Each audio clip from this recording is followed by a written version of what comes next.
जगदाधारे त्रैलोक्यं मङ्गलं कुरु।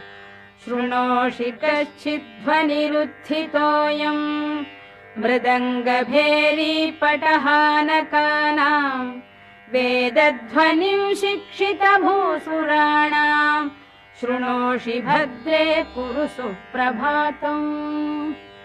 शृणोषि भद्रे ननु शङ्खघोषम् वैताళिकानां मधुरं च गानम्।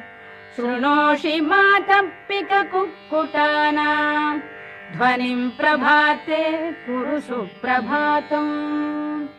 मातर्निरीक्ष्य वदनं भगवान् शशाङ्को लज्जान्वितः स्वयमहो निलयं प्रविष्टः।